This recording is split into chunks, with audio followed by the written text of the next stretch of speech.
Welcome back to our next keyword study, which is on the word wrath. The Greek word is orge. Okay.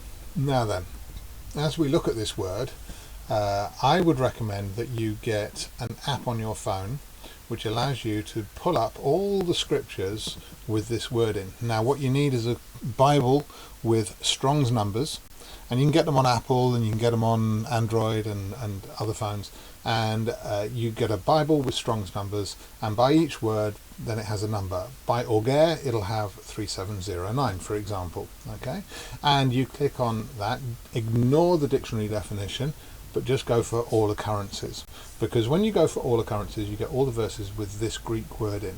Now if you were to look up the English word wrath, then you might have 3 or 4 different Greek words which have been translated as wrath, and so you have all things mixed up. But when you actually search the Greek word, then you can find a definition for what the Bible is really saying. And what we do here is we are going to ask a question with each verse: who is doing it? Who is pouring out the wrath, or who is being angry? Who are they angry against?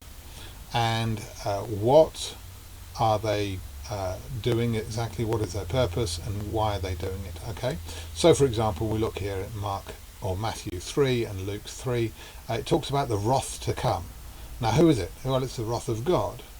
And who is he angry with? Well, he's angry against the ungodly, and it's about judgment and about their unbelief. Okay, and so we see that God is angry with the ungodly, it's judgment, and it's unbelief. All right, Mark 3 may be a little bit different, because it's Jesus here getting angry with the people who are being so stubborn and resistant. Okay, so it's a little bit different. It's Jesus, but again it's the ungodly, and he's angry because of their unbelief. Luke 21 is interesting. It's talking about the wrath against the people who are unbelievers. Okay, now this is not the tribulation. A lot of people mix up, and we're going to see the contrast. If you see the word study on the word tribulation, you will see how big the contrast is, and I'll highlight that at the end of this study. But just suffice it for here, it's talking about wrath against the people because of their unbelief, because they're rebelling against God. Okay, that's not tribulation. Tribulation is persecution of believers, and that's seen actually as a blessing from God. But you do not want to be on the receiving end of God's wrath. But tribulation is quite a different thing. Don't get them muddled up. See the studies on the Olivet Discourse to see why you should not get the two muddled up, and that's why that sequence of events should not be called the tribulation. Okay, John 3 verse 36, the wrath of God that rests upon unbelievers. Okay, this is in the here and now. Quite clearly it's about unbelief. Okay, so it's from God, and it's against the ungodly, and it's a judgment against them that is ongoing. Likewise, Romans 1, the wrath of God is revealed against ungodliness. Okay, this is something that he is doing at all times. Okay, this is not an end times anger, this is a here and now ongoing thing, and we see that in a few scriptures. But it's the same definition. You can see the pattern. It's all from God. It's always against the ungodly. It's judgment for unbelief. Okay. Likewise, Romans 2:5, same definition. Romans 2:5 again, the day of wrath. Okay, that's a specific time in the end for your eschatology. Same definition. Indignation and wrath for those who do not obey. Same definition. Is God wrong to inflict wrath? I mean, it's talking about God's righteousness and the righteous nature of his judgments. The law brings wrath, God's anger against you for breaking the law. This is a bit of an exception, although the definition is the same, is making the point that we are saved from it. Okay, so we as believers are protected from the wrath of God. The wrath of God does not dwell upon us. The contrast is with John 3:36, the wrath of God rests upon unbelievers. The blessing of God rests upon believers. Quite the opposite, you know. So, you know, as Christians, as believers, then we are free of the wrath of God. But it's the same definition. It's still God's anger against the ungodly, and we're safe from that. Okay, now let's move on. We come to Romans 9:22. We ask the same questions: who, what, and why. Okay, same definition. The object of his wrath, prepared for destruction. Leave space for God's wrath. Okay, this is about vengeance. You know, don't be angry yourself. Don't resort to man's wrath, because man's wrath doesn't bring about righteousness, but God's does. This is a little bit different. This is about those who are in authority who bear the sword to keep law and order. Okay, but it's actually with divine authority. Okay, so therefore, it's kind of God working his wrath, but through those who keep law and order. Ephesians 2, we were children of wrath, because before we were saved, God's wrath did rest upon us. Now this is about man's wrath. Okay, let all bitterness and wrath be put away. All right, this is a little bit different because this is from us. But obviously when we do it and we are unrighteous because we're not fair. God always gets it right, but we often get it wrong. And so actually when we get angry and we're often trying to put things to rights, we often do more damage than good. Okay, but we're back to the old definition here. Okay, so we see a pattern emerging, and you see that with every verse then you have the same definition coming up, except when it's man's wrath. But generally speaking, wrath is always from God, and it's about judgment. And when it talks about man's wrath, it's always saying, don't do it. All right. Again, we go through, we find the same things coming up. It's the same thing over and over and over. Okay. And these are the end times things about the wrath of God, the day of wrath, the wrath of the Lamb. And these are very important terms to learn, because this is quite different from tribulation. A lot of people look at Revelation and say, oh, that's tribulation. Tribulation is persecution of believers. This is not persecution of believers. It's talking about the wrath. Okay, and there will be tribulation, there will be persecution of believers, but that's got nothing to do with the judgments of God which are poured out. Okay, and we see that right towards the end. Now then, what is clear is that a certain definition has emerged, isn't it?